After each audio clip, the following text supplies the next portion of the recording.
In the wake of Zionist Israel's reckless attack on the Islamic Republic of Iran, and with growing reports that Tel Aviv formally requested U.S. involvement, the region finds itself on the brink of a new and potentially catastrophic escalation.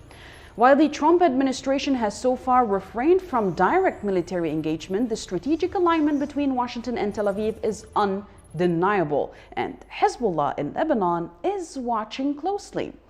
For years, Iran and its allies, including Hezbollah in Lebanon, have anchored their regional posture on deterrence, retaliation, and the strategic balance of power. But with Zionist Israel targeting the heart of Iran's nuclear program and testing its missile red lines, one key question looms: has the regional equation shifted? To discuss this issue with us from Beirut is Dr. Ibrahim Moussawi, Lebanese member of parliament with the loyalty to the resistance bloc Hezbollah. A pleasure having you with us, Professor. Thank you. My pleasure. Professor, has Zionist Israel succeeded in provoking Iran into a full-blown, calculated war in the region, or was this move thought to have been calculated, but clearly now seems to have completely slipped out of the hands of Zionist Israel? Well, absolutely. First of all, we have to understand that when they put plans for wars, plans do not go as they wish or according to their calculations at what they have expected and anticipated. We know there are many variables, many important factors that would enter into the equation and would change or make shifts, whether major or not, or minor.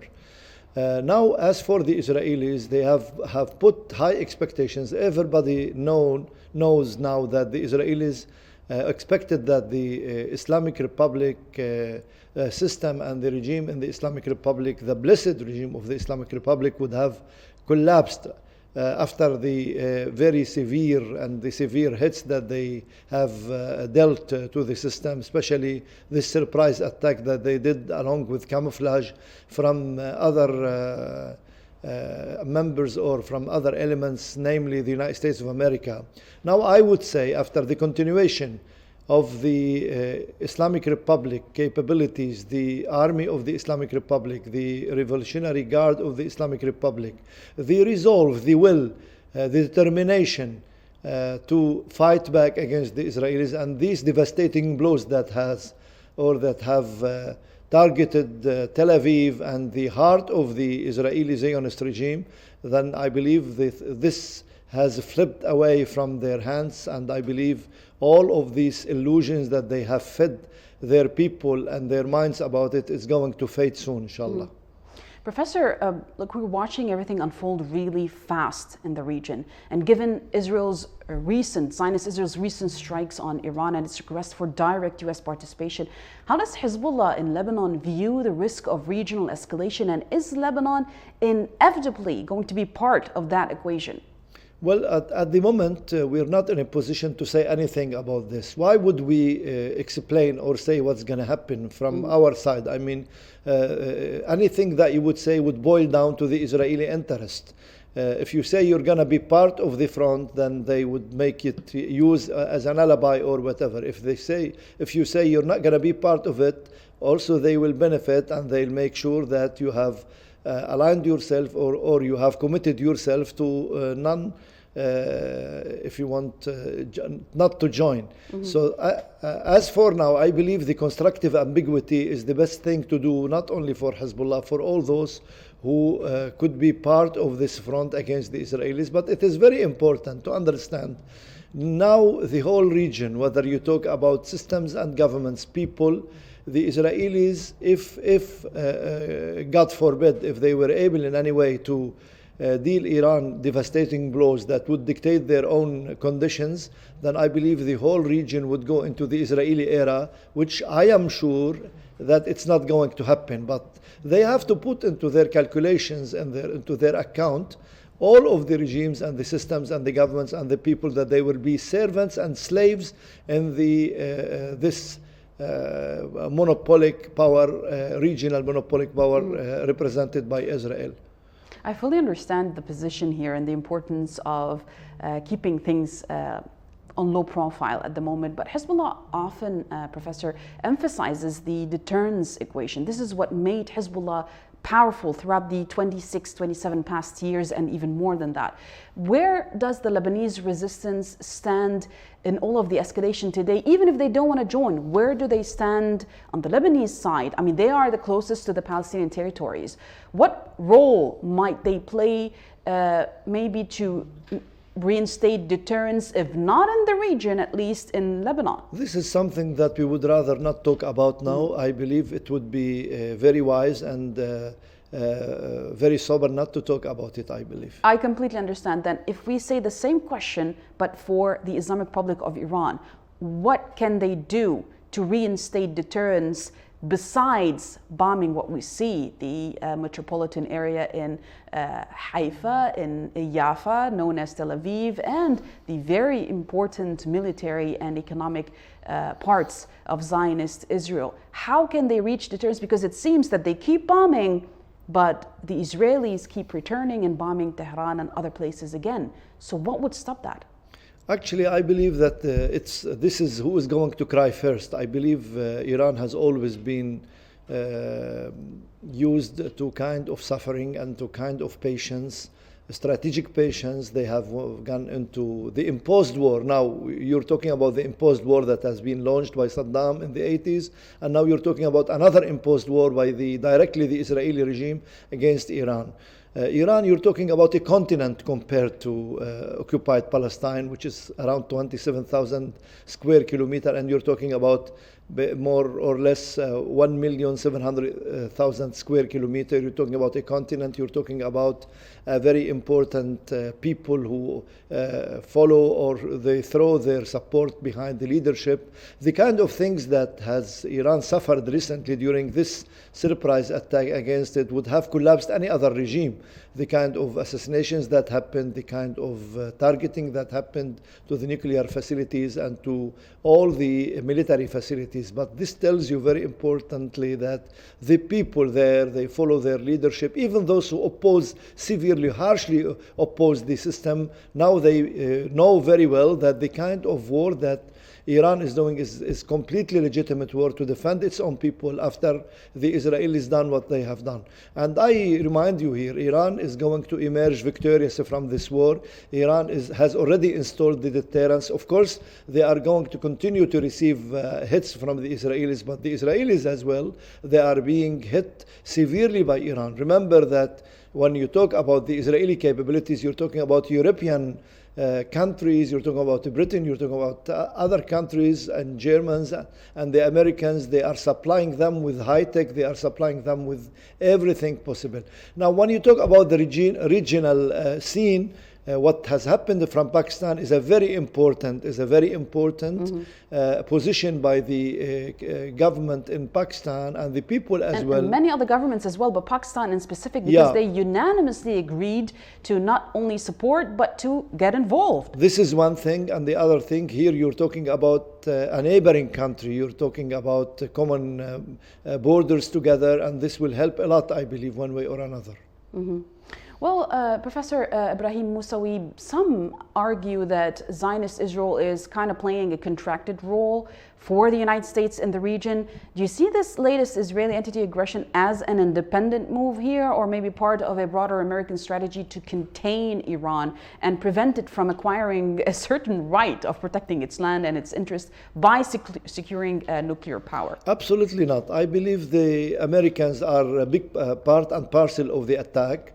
They are camouflaging it one way or another. They have given the green light. Nobody would believe that Netanyahu would go into this kind of attack against Iran without a green light from the Americans. And Trump in this position, I believe he is playing it smartly. He's saying if they were able to do anything, I will take the credit. If they were not able, I'll come and put them I'll contain them, and I'll try to dictate certain conditions in order to come into a a conclusion and into a solution.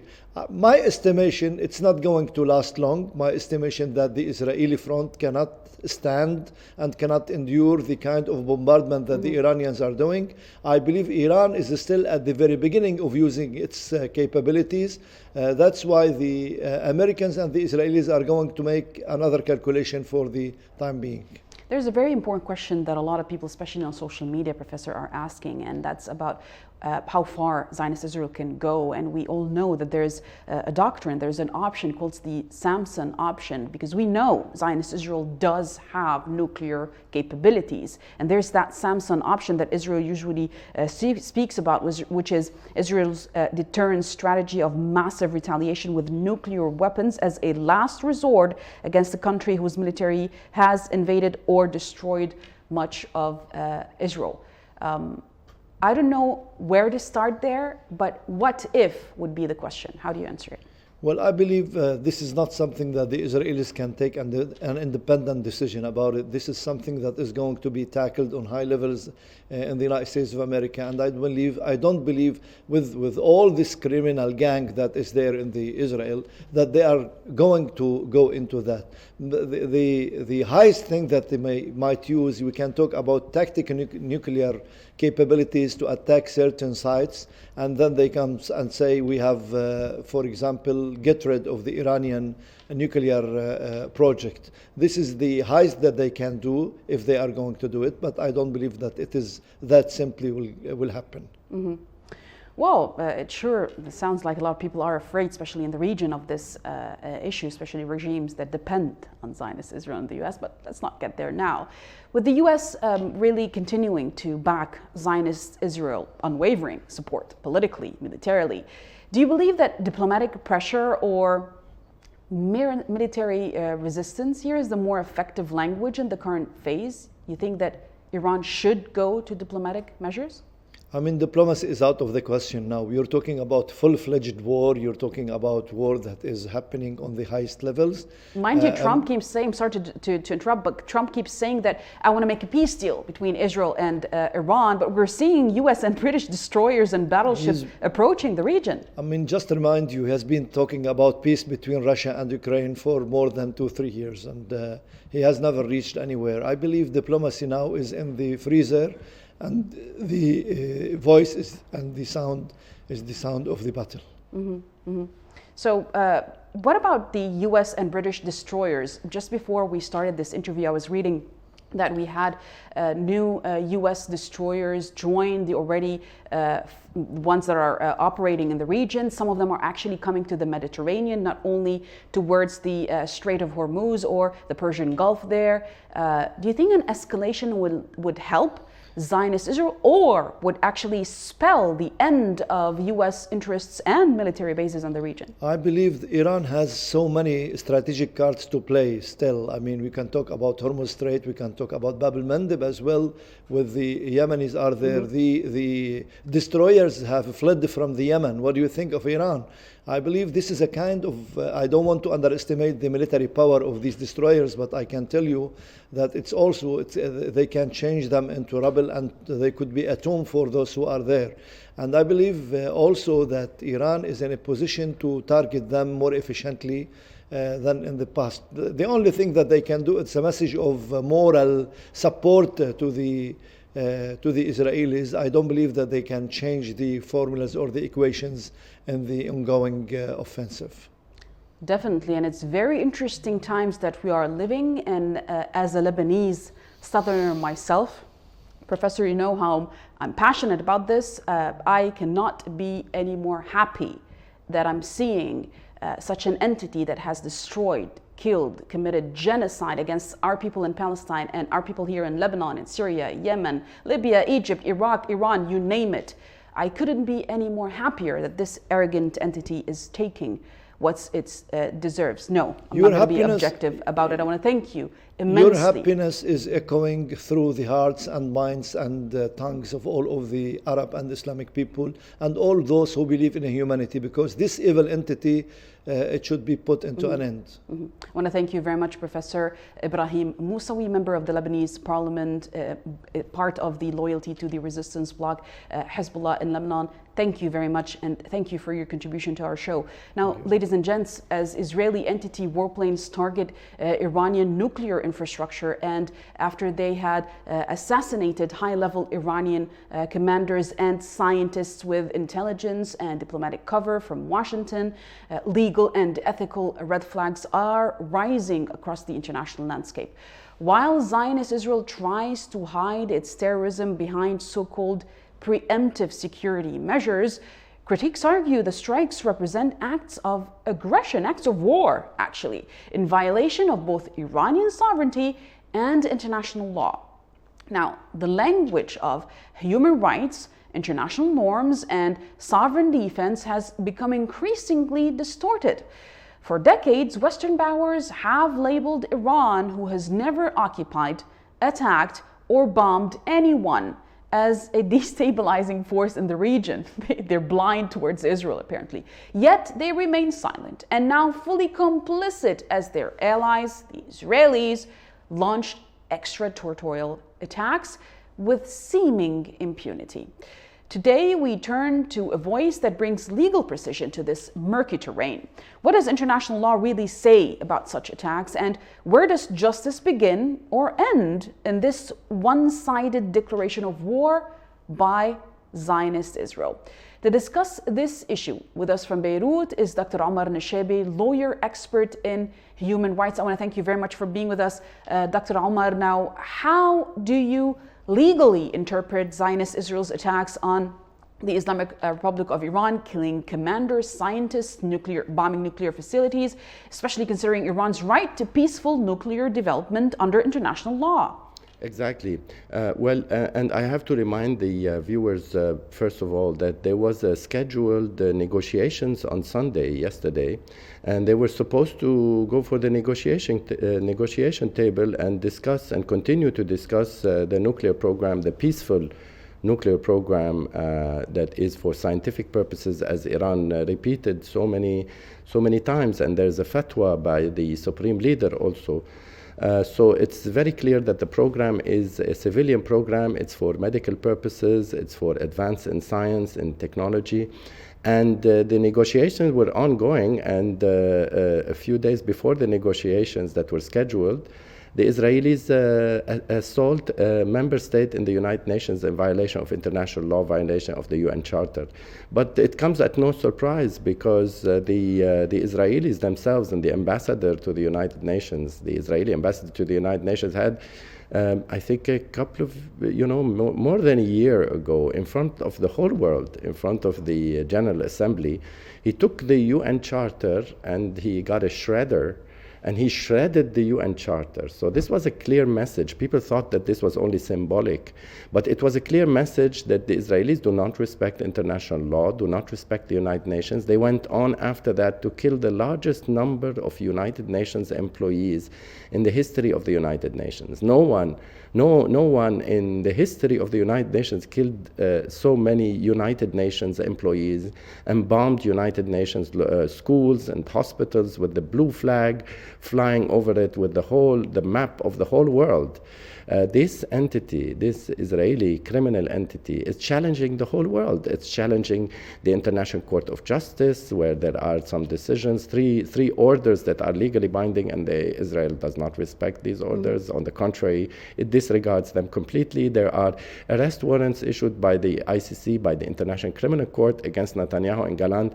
The whole world turns its back, and the Israelis challenge that, and the friends of Israel in Europe and the United States refuse to also comply with these legally binding orders by the International Criminal Court that they created themselves. The West created these organizations. They're violating their own organizations that are, so-called for justice. So now the mask has fallen, and now we can see clearly that these were all, a mockery. They were not a reality. They were not for justice. If they were for justice, then they should apply to everybody, including the Israelis. But they don't apply on the Israelis, because Israel is a creation by the West and by the Americans in this part of the world that is rich in resources, and it is a military base. It is a bully in the whole region that is threatening people, slaughtering people, doing genocide, crimes of war, crimes against humanity, against everyone. They have ongoing genocide in Gaza. They are also expanding the genocide to the West Bank. They bombed Lebanon in an indiscriminate, violent, brutal way. They bombed Yemen. They bombed Syria. Even after the regime change in Syria, they bombed Syria, and they continue to bomb Syria and occupy its territories in the south of Syria. And now they attack Iran. Now, who's next? The whole region should be wary that there are all the countries in the whole region have to be puppets for the Americans and for the Israelis. They have to be, abide by the interests of the Zionist nation, or else they will be bombed, they will be destroyed, their people will be killed. That is unacceptable, and we are fortunate to have the Islamic Republic of Iran today to stand up against this brutality, against this aggression against humanity, and to say no, it is not acceptable. This cannot go on, and the Iranian people will not yield. They will not bow to this kind of brutality and fierce aggression on their basic fundamental rights. Professor, what you just said was a perfect description of what was happening. It's not even analysis, it's the facts on the ground. Given Zionist Israel's repeated extraterritorial strikes in Lebanon, Syria, Iraq, Yemen, and now Iran, these actions, as you mentioned, certainly constitute acts of aggression and war under the UN Charter. What is the UN really doing about it, though? Yeah, well, it's unfortunate that the United Nations is taken hostage by these Western powers, and it has been the case since the beginning. I mean, this has been the case where the international community is controlled by Western powers, especially by the Americans, the French, the British, the Germans. They control, and they are. Their leaders come out and say clearly that they are Zionists. I mean, we have seen the American administration, the past administration. I mean, the Secretary of State said it very clearly, I'm a Zionist. I mean, and they announced it. President of France, Macron, said yesterday, it's the right of Israel to defend itself. Defend itself? They have attacked Iran in violation of UN Charter, violation of international law. In clear daylight, assassinating people, scientists, commanders in their home, residential areas, bombing facilities, and they have the right to defend themselves? Exactly, and I mean, how can an occupying force, a force that is committing a genocide, and that refuses to comply with the orders by the International Court of Justice, refuses to hand over Netanyahu and Gallant, who are wanted by the ICC according to international law, how can it have the right to defend itself? I mean, it's like someone who robs and kills and rapes and is running down the street, and he starts shooting at people, and people say, oh yeah, he has the right to defend himself. He should be behind bars. He shouldn't have the right to defend himself. I mean, this is basic logic. We are not doing propaganda here. We are talking about clear, that's the law. Basic. That's what the law says. Exactly. He's wanted by the International Criminal Court. I mean, it's very clear. I mean, either they recognize that there is something called justice and principles of justice, or they don't. Obviously, they don't. And obviously, defending the Zionist nation and its right to exist, because its right to exist serves the interests of Western powers, is paramount. So they don't care. They can slaughter whole populations, they can destroy countries, and they can ruin the lives of so many people just to serve the interests of the West. Look when the same thing happens to them. Look when the same thing happens to them, how they cry and run when for 2 years they've been saying that there's no civilian, there are no babies in Gaza, let them die, kill them all, let's take the land. Anyways, I'm not going to go there. If I start, I'm not going to finish. But the U.S. provides extensive military aid and political cover, Professor, to Zionist Israel. In your view, does this make the United States complicit in any potential violations of international law resulting from these strikes? And if so, doesn't Iran have the right to target U.S. military bases and interests in the region? Marwa, we keep talking about international law, and I'm a bit worried about how the viewers of this program will see this, because they are saying, what is Marwa talking about? What is this guy on TV talking about? Definitely. International law? What international law?